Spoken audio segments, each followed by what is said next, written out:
নমস্কার, আমি আদিত্য দেবানজি। আজকে কিছু সিরিয়াস কিছু টপিকের ব্যাপারে কথা বলতে চাই। সেটা হচ্ছে অ্যাংজাইটি ডিপ্রেশনের ব্যাপারে। অ্যাংজাইটি ডিপ্রেশন সমীক্ষাতে দেখা গেছে যে 2025 বা তার পরের সময়ের মধ্যে এটা একটা মহামারীর মতো আকার ধারণ করে প্রচণ্ড বাজে বাড়াবাড়ি আকার ধারণ করে। তো অ্যাংজাইটি ডিপ্রেশন থেকে আমরা কিভাবে বেরোবো, কিভাবে আমি নিজে কিভাবে হ্যান্ডেল করেছি, কিভাবে বেরিয়ে এসেছি, তো তার উপরে আমি কিছু ভিডিও বানাবো বাংলাতে।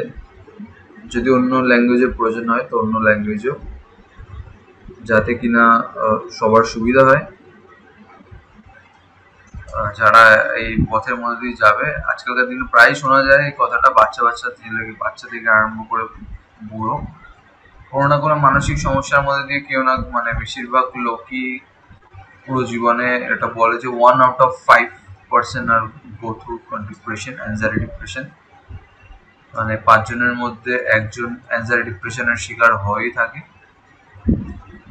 অ্যাংজাইটি ডিপ্রেশন বা ওসিডি বা অন্য অনেক ধরনের প্রবলেম হতে পারে। তো আমি এগুলোর মধ্যে গেছি, কিভাবে আমি বেরিয়ে এসেছি, কিভাবে ফেস করেছি, কি কি প্রবলেম এসেছিল, কি কি থট প্রসেস এসেছিল, কি ধরনের চিন্তাধারা আসতো, পার্সোনালিটি ডিসঅর্ডার কিরকম হয়ে গেছিল, নিজের সম্পর্কে কি ধরনের ভাবনা চিন্তা হয়ে গেছিল, তো এগুলো সম্পর্কে কিছু বলবো, ভিডিও বানাবো ভিডিওর মাধ্যমে। আর অন্য কোনো ধরনের হেল্প পারলেও চেষ্টা করবো, কারণ কি আমি জানি যে এই ফেজের মধ্যে যাওয়ার সময় কি কি ধরনের প্রবলেম হয়। আমার তরফ থেকে আমি যতটা করা সম্ভব, কেউ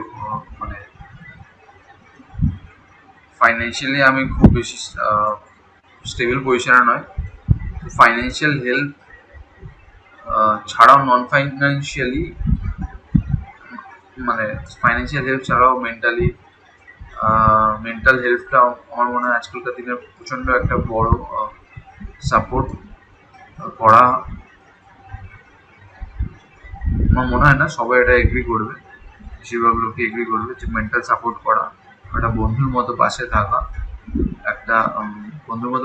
খুব প্রয়োজনীয়, খুবই সবাই জানে এটা। তো যেহেতু আমার এক্সপিরিয়েন্স আছে এই জিনিসটার মধ্যে দিয়ে আমি গেছি, তাই এই ব্যাপারে অনেক সময় কি হয়, যারা এই ফেজের মধ্যে দিয়ে যাচ্ছে তাদের পরিবারের যেহেতু কেউ এই ফেজের মধ্যে দিয়ে যায়নি, তাই পরিবারের লোক হয়তো চট করে জিনিসটা বুঝতে পারে না, যেটা আমার মধ্যে দিয়ে আমি ফেস করেছি বা অন্যান্য সবাই ফেস করে। চট করে যেহেতু কারোর এক্সপিরিয়েন্স নেই, কারোর অভিজ্ঞতা নেই, তাই জিনিসটা বুঝতে পারে না। তাই এই ব্যাপারে যেহেতু আমার নিজের নলেজ আছে, কনসিয়াসনেস কি, সাবকনসিয়াস মাইন্ড কি, কনসিয়াস মাইন্ড কি, আনকনসিয়াস মাইন্ড কি, এগুলো সম্পর্কে নলেজ আছে, প্র্যাকটিক্যাল এক্সপিরিয়েন্স আছে। তো মনে হয় আমি হেল্প করতে পারবো। এগুলো সম্পর্কে কিছু ভিডিও আমি বানাবো, যাতে কিনা যারা ফেস করছে তাদের জন্য, এবং আগামী দিনেও এই অ্যাংজাইটি ডিপ্রেশন একটা বড় প্রবলেম হবে। আগামী দিনেও প্রবলেম হবে, যেহেতু এত আমরা টেকনোলজি ডিপেন্ডেন্ট হয়ে যাচ্ছি, সায়েন্স টেকনোলজি ডিপেন্ডেন্ট হয়ে যাচ্ছি, মেটেরিয়ালিস্টিক হয়ে যাচ্ছি। তাই তাই আগামী দিনে এগুলো প্রবলেম দাঁড়াবে, এগুলো ক্রিয়েট হবে একটা। তো আগামী দিনের সময়ের জন্য কিছু ভিডিও বানিয়ে রাখবো, যাতে আগামী দিনের লোকেরা যখনও যদি এই ফ্রিজের মধ্যে যায়, তাতেও যাতে তাদের হেল্প হবে। এছাড়া আমি কিছু বলে রাখি যে বিভিন্ন এই যে অপূর্ব রয় ফিলোসফি খুললেই দেখা যায় বিভিন্ন মানসিক ভারসাম্যের মানুষকে নিয়ে, সবই মেন্টাল হেলথের মধ্যে এগুলো পড়ে। মানসিক ভারসাম্যহীন লোককে অপূর্ব রায় দেখা যায় যে উনি সবাই গাইড করছে, মানে বিভিন্ন রকমভাবে সাহায্য করছে। তো মানসিক ভারসাম্যহীন বিভিন্ন লোকও আমরা দেখতে পাই রাস্তাঘাটে, ছোটবেলা থেকে দেখে আসছি, এখনো দেখতে পাই মানসিক ভারসাম্যহীন। কেউ সম্পূর্ণ যেটাকে আমরা বলি বদ্ধ উন্মাদ, বদ্ধ পাগল, কেউ হাফ পাগল, মানে অতটাও মেন্টালি অতটা প্রবলেম অবধি যায়নি। কারোর সামান্য একটু প্রবলেম থাকে, কিছু কিছু হালকা একটু প্রবলেম থাকে। তো মানসিক স্বাস্থ্যটা শারীরিক স্বাস্থ্য, বডি হওয়া, বেশি মাসেলস থাকা যেমন যতটা প্রয়োজন, মেন্টাল হেলথটাও ততটাই প্রয়োজন।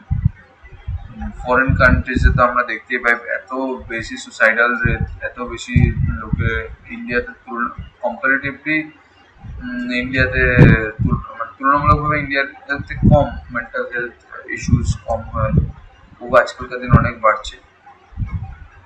তো এই ব্যাপারেই আমি কিছু ভিডিও বানাবো যাতে কিনা আগামী দিনে মানুষের এবং যারা ফেস করছে তাদের জন্য কিছু সুবিধা, কিছু হেল্প হয়ে যায়।